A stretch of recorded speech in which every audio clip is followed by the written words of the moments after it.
गुरुजी,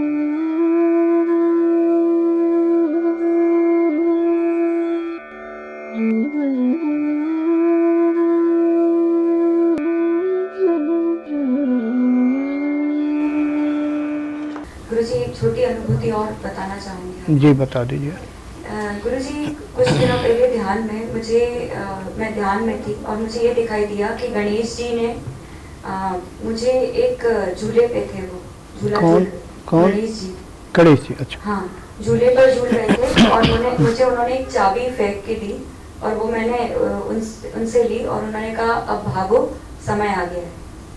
वो मुझे कुछ समझ नहीं आया, लेकिन अनुभूति प्रभु को देखने के बाद ऐसा था कि बहुत अच्छा और खुश महसूस कर रही थी, मोटिवेशन सा मिल गया था।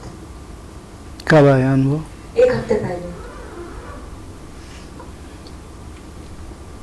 अनुभव का अर्थ बहुत अच्छा है, लेकिन परिस्थिति ऐसी कब आएगी मैं भी नहीं जानता हूँ, इसलिए चुप हूँ।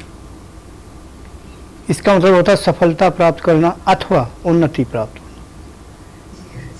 ठीक है, शिविर में आती यानी या शिविर में करता तो बहन से कह देता जरा देख लो, और मैंने छोड़ दिया है। अगर ऐसा अनुभव आया है तो उसका यही अर्थ है कि साधना में उन्नति होना। गुरुजी, कुछ स्वभाव भी बदल गया है, जैसे अंतर्मुखी हो गए हैं, सामाजिक कार्यों से दूर रहने का मन करता है, कहीं जाने की इच्छा नहीं होती, तो कई चीजें नकारात्मक तो नहीं कह सकते, लेकिन दूसरों के मुताबिक वो सही नहीं होता। हम अपनी तरह से अपनी जगह सही होते हैं, परंतु कहीं ऐसा लगता है कि ये इतना बात करते थे, अब बिल्कुल बात नहीं करती हैं। अब पूरे दिन मंत्र, अभी भी अगर ये कहूँ तो वहाँ बैठे बैठे भी कुछ ना कुछ मंत्र चलता ही रहता है मन में। तो एक स्वभाव ही ऐसा हो गया है गुरुजी की अब दूसरी चीजों से मतलब ही नहीं रहता। साधक का और संसार का आपस में विरोध है, एक पूरब है एक पश्चिम है, एक उत्तरी ध्रुव है एक दक्षिणी ध्रुव है, कैसे मेल होगा? यही विरोधाभास है। किसी किसी घर में तो ये होता है पत्नी साधना करना चाहती है और पति नहीं करने देता है, कहीं कहीं पर होता है पति साधना करना चाहता है पत्नी नहीं करने देती। दोनों तरह के हमारे पास उदाहरण है।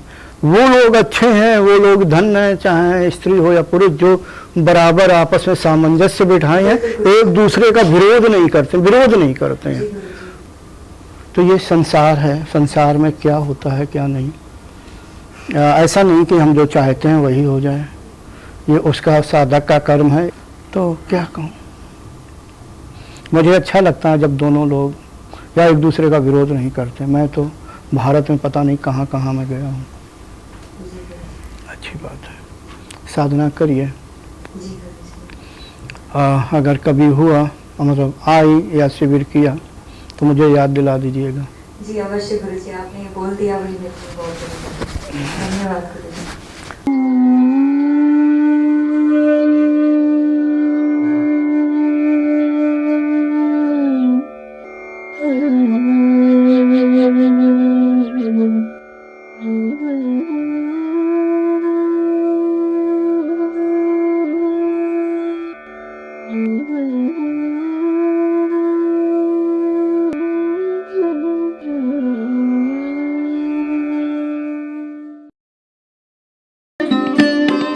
Thanks for watching. Remember to like, comment and subscribe.